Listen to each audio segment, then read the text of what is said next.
The morning sun cast a golden glow across the gardens of Kensington Palace as Catherine, Duchess of Cambridge, stood by the window of her private study. Her fingers traced the edge of the letter she had received just hours before. The official seal of Buckingham Palace felt heavier than usual in her hands, and the words written inside seemed to echo through her mind like a distant thunder. William had left early that morning for what she thought was a routine engagement with the Commonwealth representatives.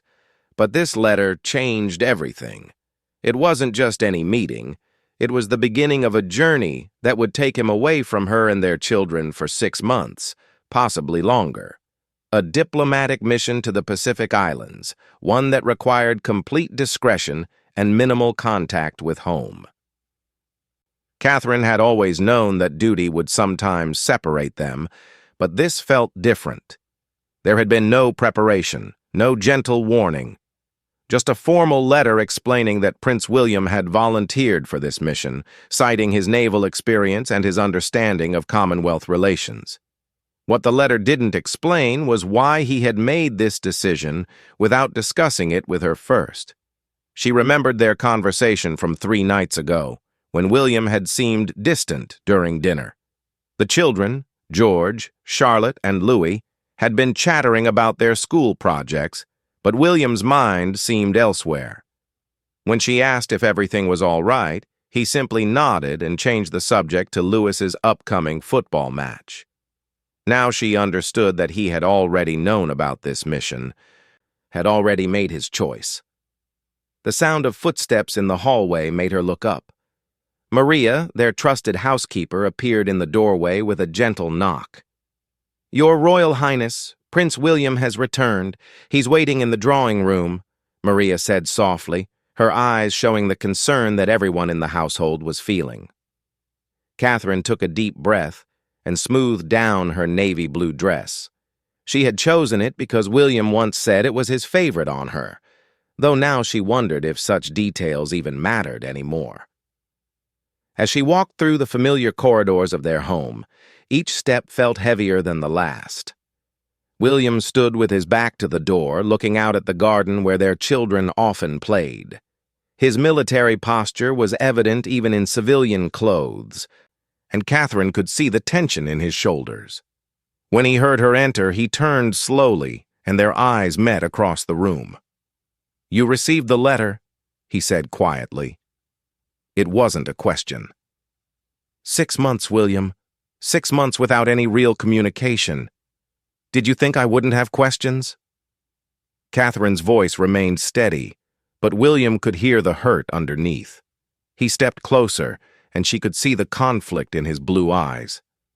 "Catherine, I know this seems sudden, but this mission, it's important. The Commonwealth needs someone they trust. Someone who understands the delicate nature of these negotiations. And it has to be you? Right now, when the children need stability, when we're just finding our rhythm as a family?" William ran a hand through his hair. A gesture Catherine had seen countless times when he was struggling with difficult decisions. "There are things happening, political situations that I can't fully explain. But if I don't go, if I don't represent our interests in these discussions, it could affect not just our relationships with these nations, but our children's future as well." Catherine walked to the window, the same one where she had spent so many mornings watching their children play. "You made this decision without me, William. We're supposed to be partners in everything." "I know, and I'm sorry. But some decisions, some duties can't wait for perfect timing or full discussions. You know this. You've always known this about our life." She turned to face him, and William saw something in her expression that made his chest tighten. It wasn't anger, exactly. It was a kind of resigned sadness that hurt more than any argument could.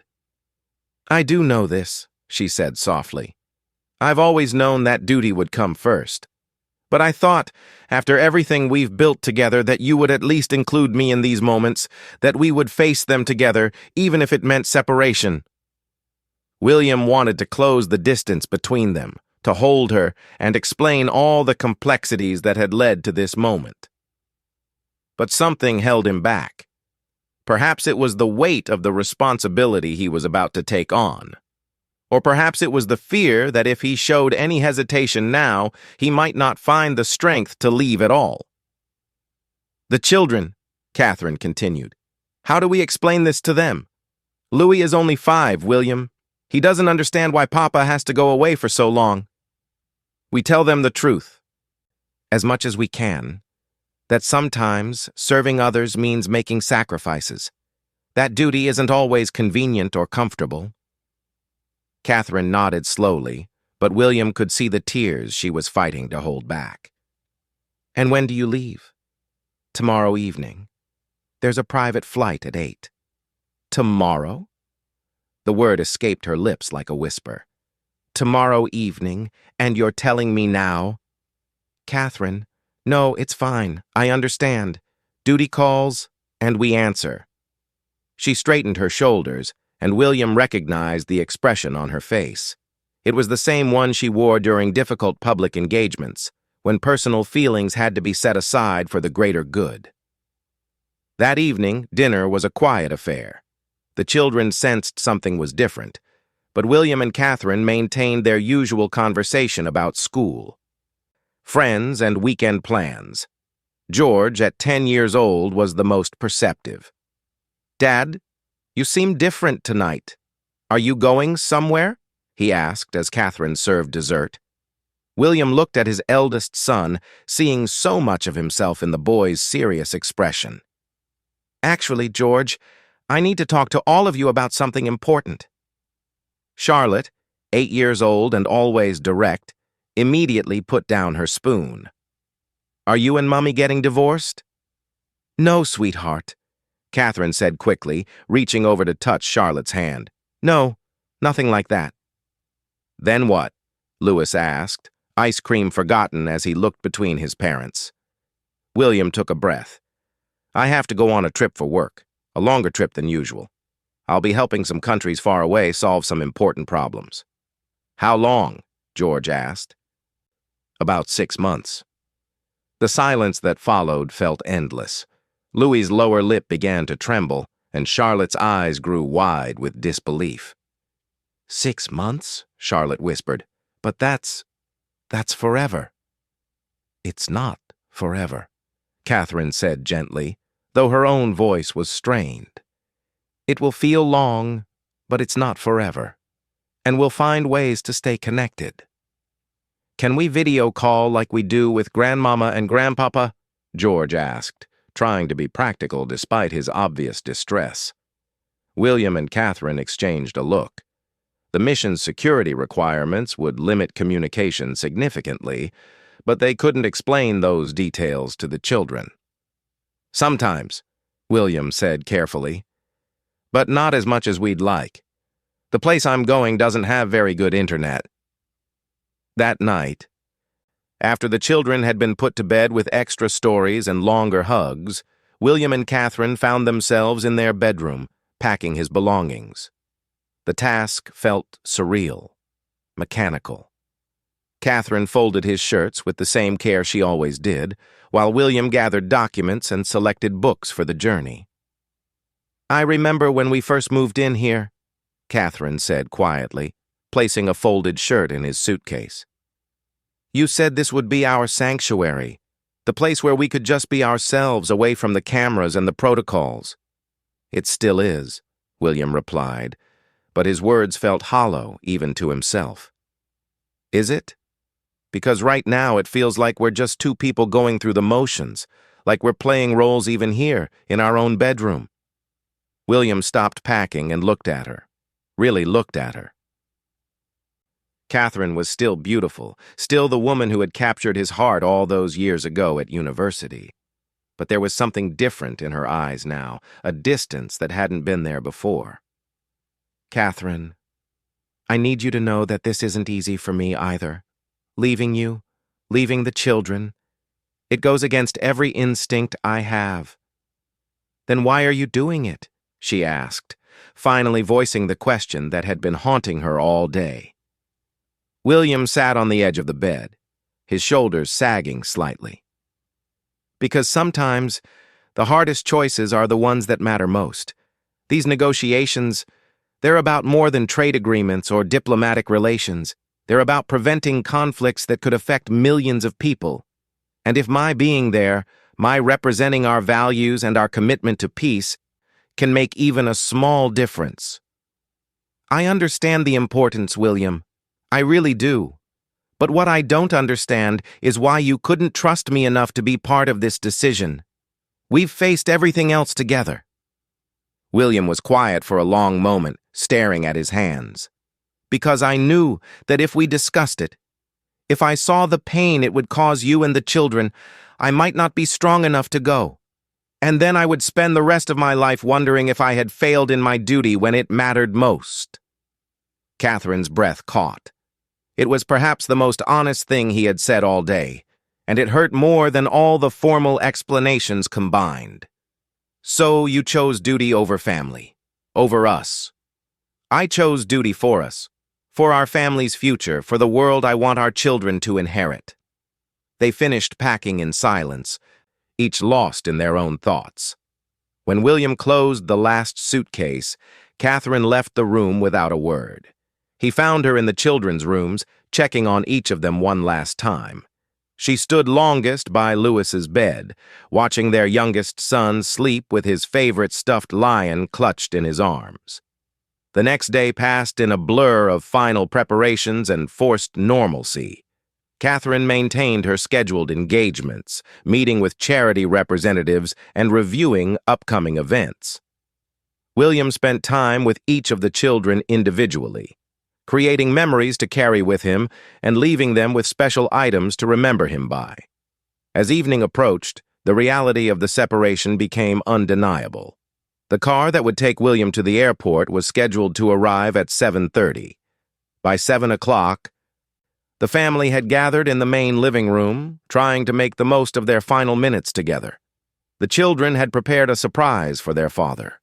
Charlotte had written a poem about brave knights going on important quests, while George had created a hand-drawn map of the Pacific Islands with little notes about what he imagined his father would find there. Louis had contributed a painting of their family, complete with stick figures and a rainbow that stretched across the entire page. "This is so you don't forget us," Louis said solemnly, presenting his artwork with both hands. "I could never forget you," William said, kneeling to Louis's level. "Not any of you. You're all right here," he touched his heart, "and you'll stay there every single day." When the car arrived, the goodbyes were brief, but intense. Each child received a final hug, a whispered promise to stay safe, and a reminder of how much they were loved. Catherine stood back, watching her husband say farewell to their children, and felt her heart break a little more with each embrace. Finally, it was just William and Catherine standing by the front door. The driver was waiting patiently outside, and William's security detail had already loaded his luggage. There were no more delays, no more reasons to postpone the inevitable. "I don't know what to say," Catherine admitted, her composure finally beginning to crack.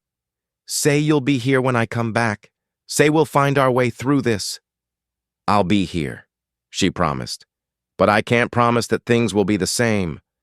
6 months is a long time, William. A lot can change." William stepped closer, close enough to reach out and touch her face if he chose to. But instead, he simply looked at her, memorizing every detail. "I love you," he said quietly. "I know my actions might not show it right now, but I love you more than you'll ever know." "I love you too," Catherine replied. "That's what makes this so hard." They stood there for a moment longer, two people who had shared so much, who had built a life and a family together, now facing an uncertain separation. There were so many words left unspoken, so many fears and hopes that neither could voice. Finally, William leaned forward and kissed Catherine's forehead, a gentle touch that felt both like a blessing and a goodbye. When he pulled back, there were tears in both their eyes. "Take care of yourself," she whispered. "Take care of our children," he replied. And then he was walking away, down the steps and toward the waiting car. Catherine stood in the doorway, watching as the man she loved disappeared into the night, carrying with him a piece of her heart and leaving behind a silence that felt deeper than any she had ever known. The car's taillights faded into the distance, and Catherine finally closed the door. The house felt different now, emptier despite the presence of their children sleeping upstairs.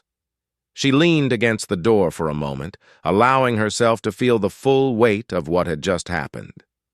In a few hours, William would be on a plane, flying toward a mission that would test not only his diplomatic skills, but the very foundation of their marriage. Catherine didn't know what the next 6 months would bring, but she knew that their love story had just entered a new and uncertain chapter. As she walked back through the quiet house, Catherine made a silent promise to herself and to William. She would be strong for their children, she would continue the work they had started together, and she would wait. But she would also use this time to discover who she was when she wasn't half of a royal couple, when she was simply Catherine, a woman finding her own way through an unexpected challenge. The night stretched ahead of her, the first of many she would spend alone. But even in her solitude, Catherine carried with her the hope that love, real love, could survive even the most difficult tests. Time would tell if that hope was justified, but for now, it was all she had to hold on to as she faced an uncertain future. 3 months had passed since William's departure, and Catherine had established a new rhythm to her days. The mornings began earlier now, with solo runs through Kensington Gardens that helped clear her mind before the children woke up. She had thrown herself into her royal duties with renewed energy, taking on additional patronages and launching new initiatives that she had only dreamed about when her schedule was coordinated around William's. The children had adapted better than she had expected, though each showed their father's absence differently. George had become more serious, taking on what he saw as the man of the house responsibilities with a maturity that both impressed and worried Catherine. Charlotte channeled her emotions into her artwork, creating elaborate drawings that always featured 4 family members, even when the pictures depicted current events where William wasn't present. Louis struggled the most, asking almost daily when Papa would come home and creating elaborate scenarios about heroic rescues that would bring his father back sooner. Communication with William had been sporadic and frustrating. The secure satellite phone calls were scheduled for every 2 weeks, lasting no more than 15 minutes, and the connection was often poor. Their conversations felt stilted, filled with careful words about work and the children's activities, but lacking the intimate sharing that had always been the foundation of their relationship. Catherine found herself rehearsing what she would say during these calls, trying to pack weeks of life into minutes of careful conversation. The British media had initially speculated about William's extended absence, but the palace's official statement about important Commonwealth diplomatic work had eventually satisfied most outlets. However, Catherine could sense the underlying questions in every interaction with staff, friends, and even family members. People were too polite to ask directly, but she could see the concern in their eyes, the unspoken question about whether this separation was truly professional or something more personal. It was during a particularly difficult evening in late October that Catherine received an unexpected visitor. She had just finished reading bedtime stories to the children when Maria announced that Princess Anne was waiting in the drawing room. Catherine's relationship with William's aunt had always been cordial, but somewhat formal, so the unannounced visit was surprising. Princess Anne stood by the fireplace, still wearing her riding clothes, her silver hair slightly windswept. She had clearly come directly from her estate, suggesting this wasn't a planned social call. "Anne, this is unexpected. Is everything all right?" Catherine asked, gesturing toward the sitting area. I could ask you the same question, Anne replied, her direct manner unchanged by the years.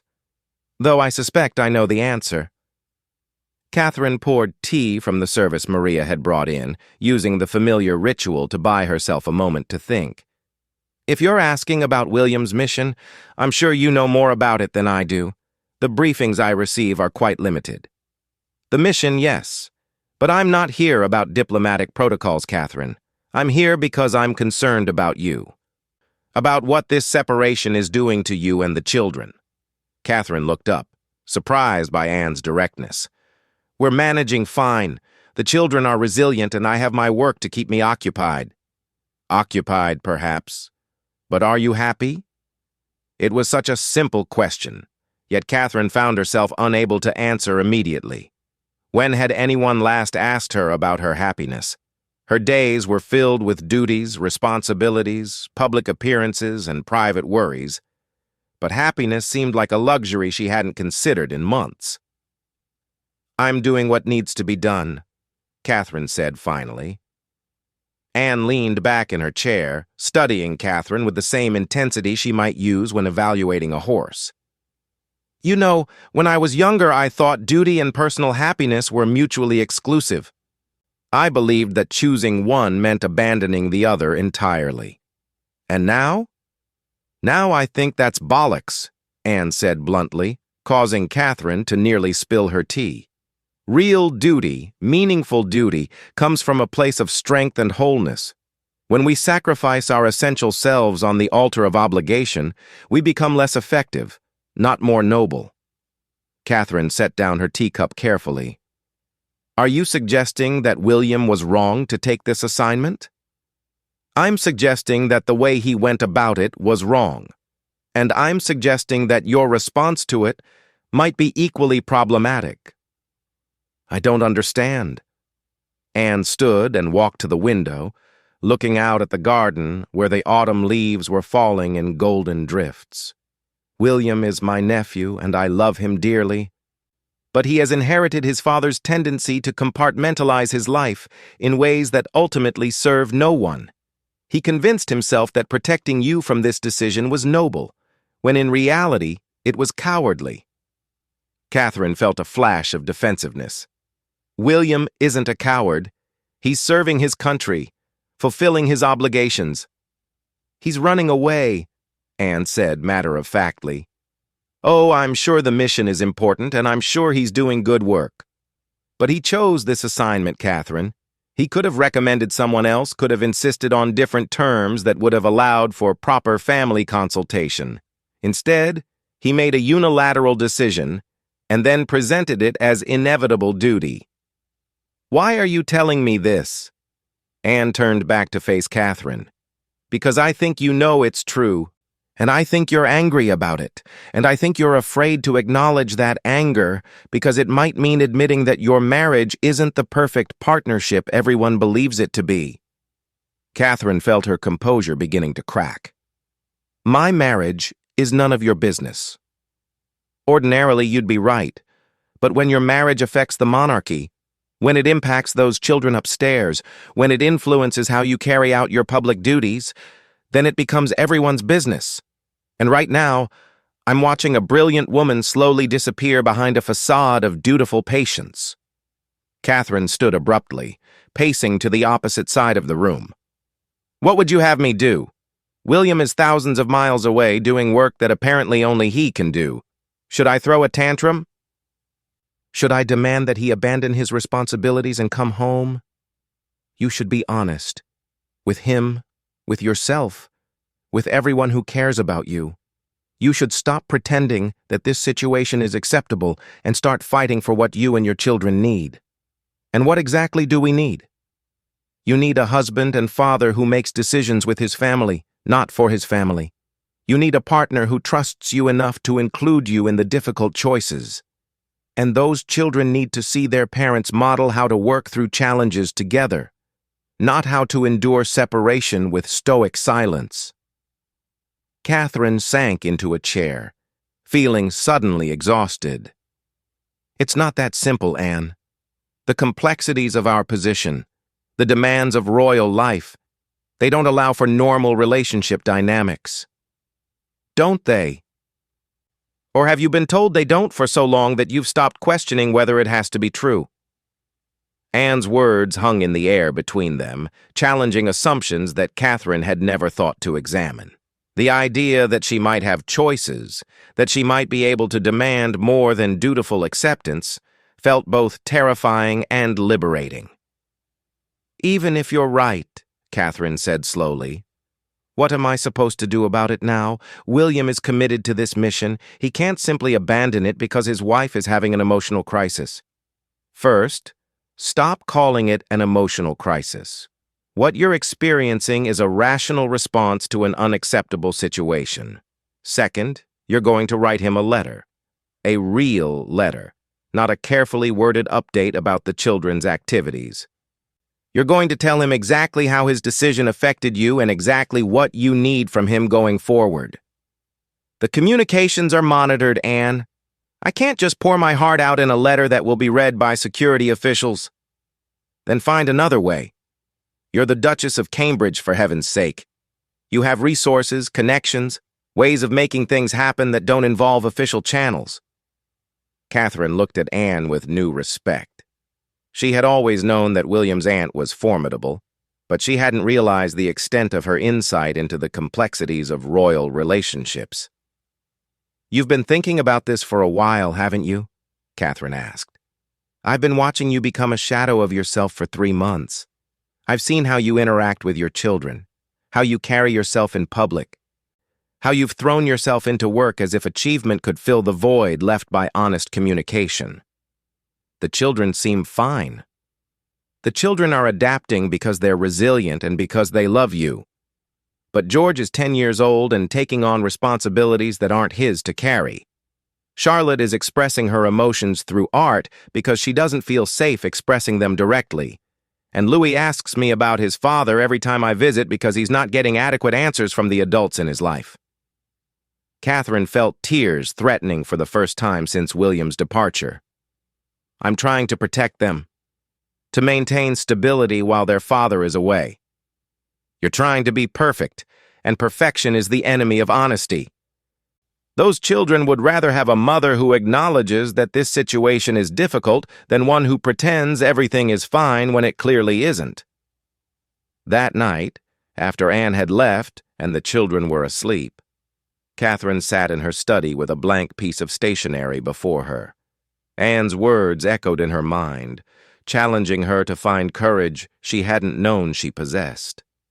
The traditional royal approach would be to endure, to wait, to support William's decision without complaint. But what if that approach was wrong? What if strength lay not in silent acceptance but in honest confrontation? She began to write, and once she started, the words flowed like water breaking through a dam. She wrote about the loneliness, about the burden of making daily decisions without her partner's input, about the children's questions she couldn't answer. She wrote about feeling abandoned, not just physically but emotionally, by William's decision to exclude her from such a significant choice. But she also wrote about her work, about the projects she had initiated in his absence, about the growing confidence she felt in her own capabilities. She described the woman she was becoming during this separation, someone who was discovering strengths she hadn't known she possessed, while simultaneously missing the partnership that had defined her adult life. The letter grew to several pages, filled with raw emotion and careful thought. When she finished, Catherine read through it twice, then sealed it in an envelope addressed simply to William. She didn't know how she would get it to him outside official channels, but she was determined to find a way. The next morning brought an unexpected opportunity. David, William's private secretary, called to discuss arrangements for an upcoming video call with William. During their conversation, David mentioned that he would be sending some documents to William through diplomatic pouch, which offered more security and privacy than regular mail. "David," Catherine said carefully, "would it be possible to include a personal letter in that pouch? Something from me to William that wouldn't go through normal security screening?" There was a pause on the other end of the line. "Your Royal Highness, I could certainly arrange that. Is there anything specific I should know about the content? It's personal, David. Nothing that affects security or official business, but something that needs to remain private between my husband and me. Of course. I'll make sure it's included in tomorrow's diplomatic bag. Catherine felt a mixture of relief and terror as she handed over the sealed letter. Once it was in David's possession, there would be no taking it back, no editing or softening the words she had written in the emotional hours after Anne's visit. 2 weeks later, Catherine was awakened at 3 in the morning by the secure satellite phone. William's voice came through clearly, without the usual static and delay. "Catherine, I received your letter." She sat up in bed, immediately alert despite the early hour. And I think we need to talk. Really talk. In a way that we can't do on these scheduled calls. That might be difficult given the circumstances. I'm coming home. Not permanently. Not yet. But for a week. There are some issues here that require consultation in London anyway, and I think those issues include my marriage. Catherine felt her heart skip. William, you can't abandon your mission just because I wrote an emotional letter. I'm not abandoning anything. I'm doing what I should have done 3 months ago, what I should have done before I left. I'm talking to my wife about decisions that affect our family. When? I'll be in London day after tomorrow. Can you clear your schedule for a few days? Ask your mother to take the children for a long weekend? Yes, I can arrange that. Good. Catherine? Yes? Thank you for writing that letter, for being honest even when it was difficult. I should have made it safe for you to be honest from the beginning. After the call ended, Catherine sat in her dark bedroom staring out at the London skyline. In 48 hours, William would be home, and they would finally have the conversation they should have had before he left. She didn't know what they would say to each other, didn't know whether this brief reunion would heal the growing distance between them or confirm that some separations changed people in permanent ways. But for the first time in 3 months, Catherine felt hopeful. Not because William was coming home necessarily, but because he was finally willing to acknowledge that their relationship deserved the same careful attention he gave to his royal duties. Whether that acknowledgement came too late remained to be seen, but it was a beginning. The next 2 days passed in a flurry of arrangements. Catherine's mother agreed to take the children to Onmer Hall for an extended stay, delighted to have uninterrupted time with her grandchildren, but wise enough not to ask too many questions about the sudden change in plans. Catherine cleared her schedule of all but the most essential engagements and spent considerable time thinking about what she wanted to say when she and William were finally alone together. The media noticed William's unexpected return to London, but the palace's statement about routine consultations regarding ongoing Commonwealth initiatives satisfied most inquiries. Catherine marveled at how easily the truth could be hidden behind diplomatic language, while simultaneously hoping that her marriage wouldn't become another victim of the careful words that protected royal privacy. On the evening of William's return, Catherine found herself experiencing the strange sensation of being nervous in her own home. She had changed clothes 3 times, finally settling on jeans and a simple sweater, an outfit that felt both comfortable and deliberate in its casualness. This conversation would not be conducted in royal formal wear or behind the protective barrier of official protocol. When she heard the car in the drive, Catherine resisted the urge to meet William at the door. Instead, she waited in their living room, the same room where they had said goodbye 3 months earlier, though it felt like a lifetime had passed since then. William entered quietly, looking tired from the long journey, but somehow more present than he had been during those final days before his departure. He paused in the doorway, taking in the sight of Catherine curled in the corner of their sofa, and she saw something in his expression that she hadn't seen for months: uncertainty. "Hello," he said simply. "Hello," she replied. And in that moment, Catherine realized that their real conversation was just beginning. They sat across from each other for nearly an hour without saying anything of real substance. William told Catherine about his flight, about the weather in the Pacific Islands, about minor diplomatic successes that felt insignificant in the context of their personal crisis. Catherine updated him on the children's recent activities, their school performances, and small household matters that seemed trivial when weighed against the emotional distance that had grown between them. Finally, as the evening light faded outside their windows, William set down his teacup and looked directly at his wife. "I read your letter 5 times, he said quietly. Each time I understood more about how badly I failed you, and how much I didn't understand about what my leaving would mean." Catherine had prepared for this moment, had rehearsed various responses during the 2 days since his call. But now, faced with his obvious remorse and the vulnerability in his voice, she found her planned words inadequate. "I didn't write it to make you feel guilty, William. I wrote it because I needed you to understand what it felt like to be excluded from such an important decision." "I know, and that makes it worse in a way. You weren't trying to manipulate me or force me to change my mind. You were just trying to be heard." William stood and walked to the window, the same spot where Catherine had stood the morning she received the letter about his mission.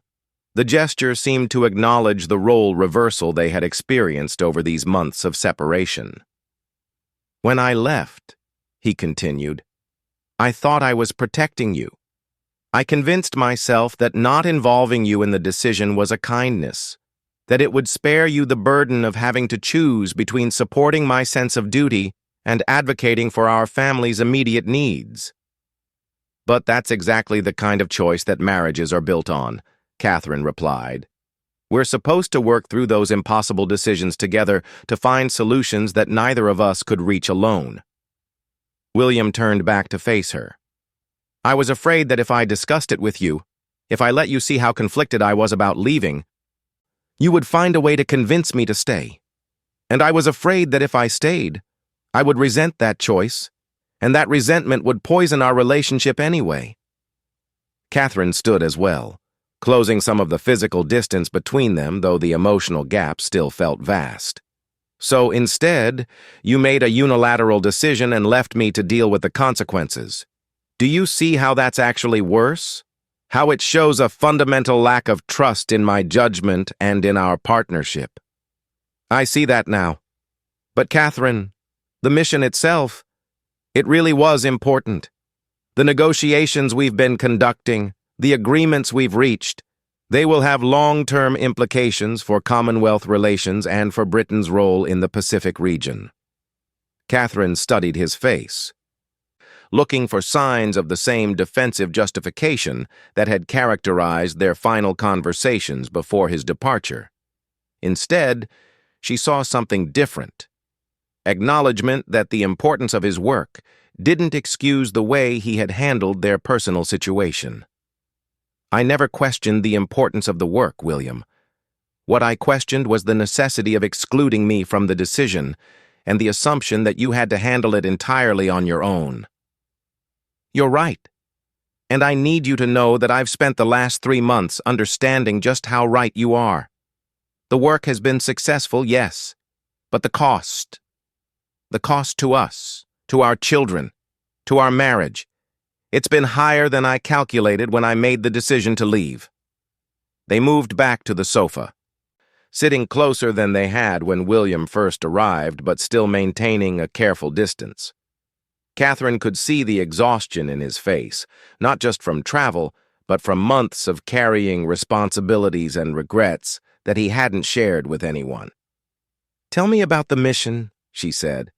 "Not the official version, but what it's really been like for you." William looked surprised by the request. "Are you sure you want to hear about it?" "William, part of our problem is that you keep trying to protect me from the realities of your work and your decisions. I'm stronger than you think I am, and our marriage deserves more honesty than you've been giving it." So William told her.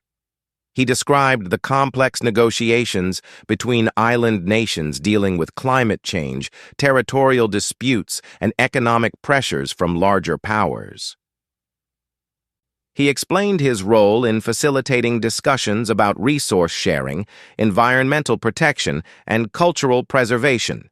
He admitted to the loneliness of representing British interests while feeling disconnected from his own family, and the irony of helping other people solve problems while creating serious problems in his personal life.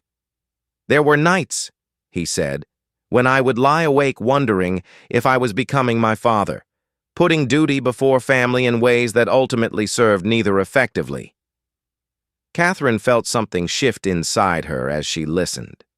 Not forgiveness exactly, but a recognition of the genuine struggle William had experienced, even as she maintained her conviction that his approach had been wrong.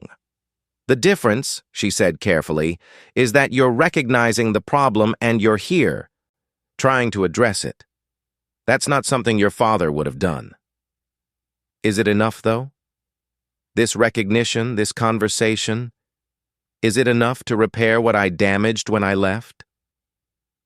Catherine was quiet for a long time, considering the question that went to the heart of their future together. "I don't know, William. I want it to be, but I'm not the same person who said goodbye to you 3 months ago. These months have changed me. And I don't think they've changed me back into someone who will accept being excluded from major life decisions." "How have they changed you?" Catherine smiled slightly, the first genuine smile William had seen from her since his return. "I've discovered that I'm more capable on my own than I thought I was. I've taken on new projects, made decisions without consultation, found my own voice in ways that I never had to do when we were making choices together." William felt a complex mixture of pride and fear. "That sounds like growth, like something positive." "It is positive. But it also means that I need different things from our marriage now than I did before you left. I need to be a true partner, not just a supportive spouse. I need to know that my voice carries real weight in our decisions, not just sympathetic hearing." "What does that look like, practically speaking?" Catherine had thought about this question extensively during William's absence. "It means that when opportunities like this mission arise in the future, we discuss them fully before any commitments are made. It means that we make major decisions together, even when that process is messier and more time-consuming than unilateral choices. And it means that you trust me to handle the complexities and conflicts that come with royal life instead of trying to shield me from them." William nodded slowly. "Those seem like reasonable expectations. More than reasonable, actually. They're the basic requirements of a real partnership." "They are. But William, I need to know that you can actually live up to them. I need to know that when the next difficult situation arises, you won't default back to the lone decision-maker approach because it feels easier or more noble." "How do I prove that to you?" Catherine looked at her husband, seeing both the man she had fallen in love with and the person he had become through years of royal training that emphasized individual duty over collaborative decision-making. "By finishing this mission differently than you started it," she said finally. "You have 3 more months in the Pacific. Instead of enduring that separation with minimal communication and careful distance, we figure out how to maintain our partnership even across those thousands of miles." William leaned forward, interested, despite his obvious fatigue. "What do you mean?" "I mean that you include me in the work, as much as security and logistics allow. You share not just the official updates, but the real challenges and decisions you're facing. We find ways to maintain genuine communication, not just the sanitized updates we've been having. The communication restrictions are bureaucratic obstacles that can be worked around if we're creative and determined enough. You're a prince, William, not a junior diplomat. If you want better communication with your wife, you have the resources and authority to make that happen." William was quiet, and Catherine could see him thinking through the implications of what she was suggesting. It would require him to challenge protocols, to assert his personal needs within professional structures that were designed to minimize such complications. And if I can't make those changes, if the system doesn't allow for the kind of partnership you're describing, then we'll deal with that when we come to it. But I need to see you try, William. I need to see you fight for our marriage with the same dedication you've shown to your royal duties. They talked until dawn, working through months of accumulated hurt, misunderstanding, and missed opportunities for connection. William shared details about his work that he had never revealed to Catherine, while she described the person she had become during his absence, the confidence she had discovered, and the independence she didn't want to give up. As the sun rose over Kensington Palace, they found themselves lying together on the sofa, not yet ready to test the intimacy of their bedroom, but no longer maintaining the careful distance that had characterized the evening's beginning. "I don't want to go back," William said quietly, his arm around Catherine as she rested her head against his shoulder. "You have to, and you know it. But this time, you won't be going alone." Over the next 4 days, William and Catherine worked out practical arrangements for maintaining their connection during the final months of his mission. William spoke with his diplomatic contacts about secure communication options that would allow for more frequent and less monitored conversations with his family.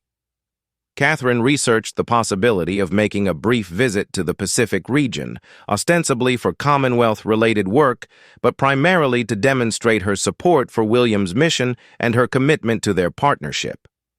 They also had difficult conversations with their children, who had been confused and hurt by their father's sudden departure and their mother's careful emotional distance during his absence.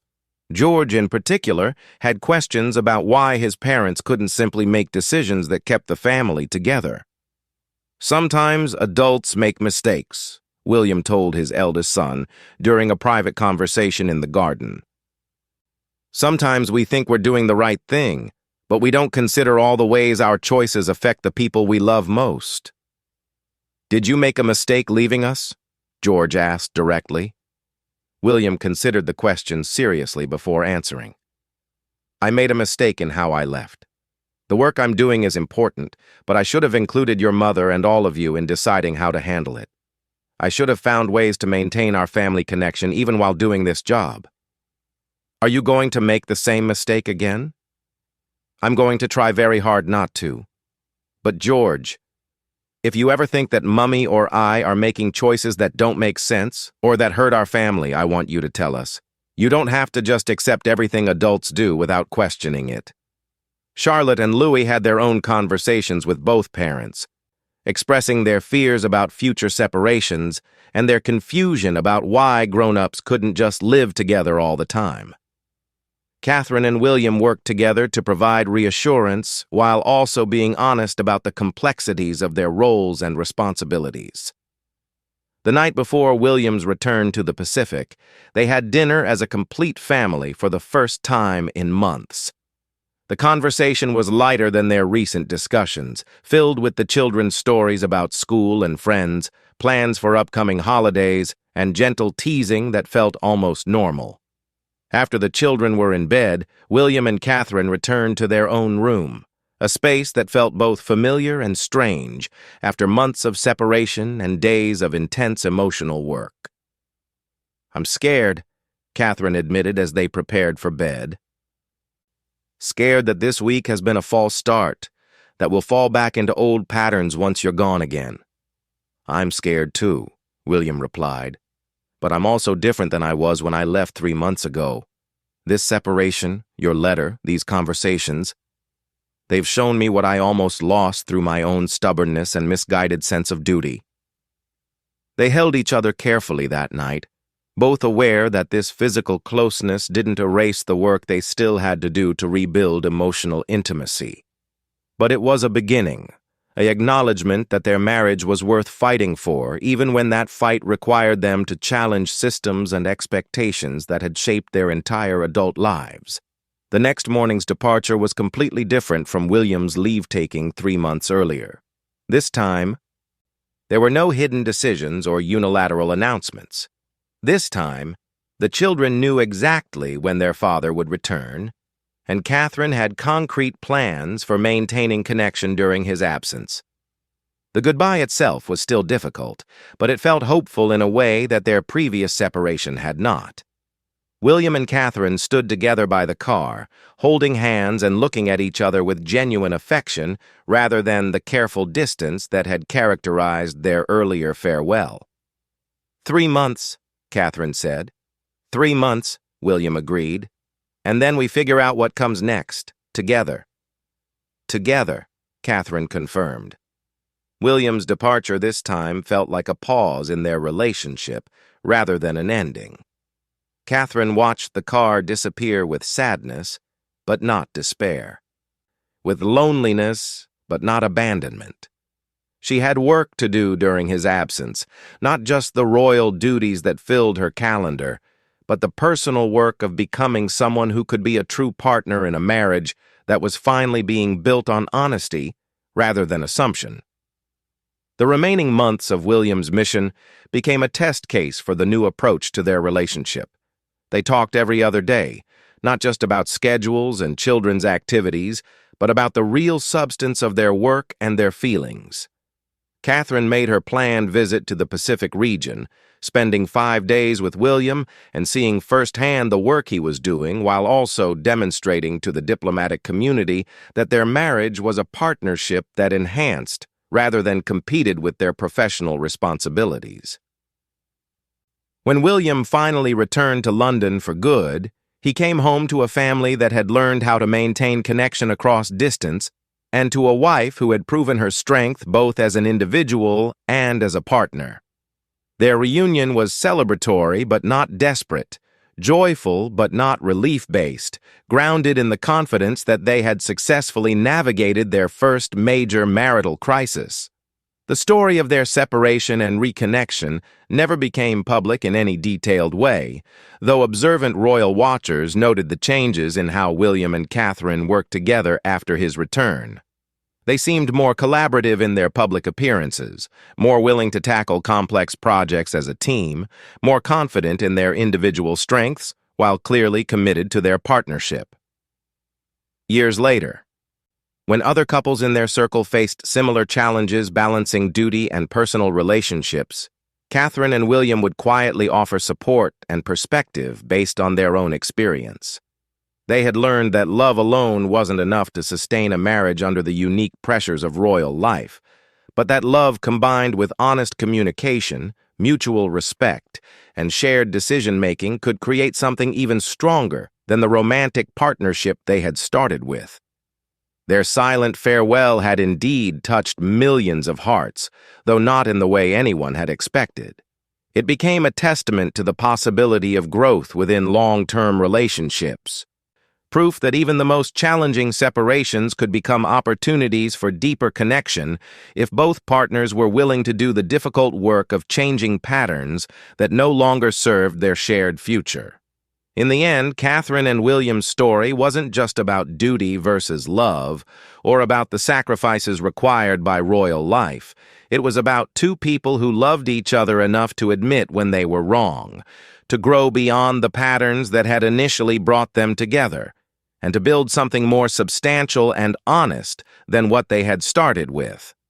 Their silence during those months of separation had indeed spoken volumes, but the conversations that followed spoke even more loudly about the power of partnership to overcome even the most daunting challenges.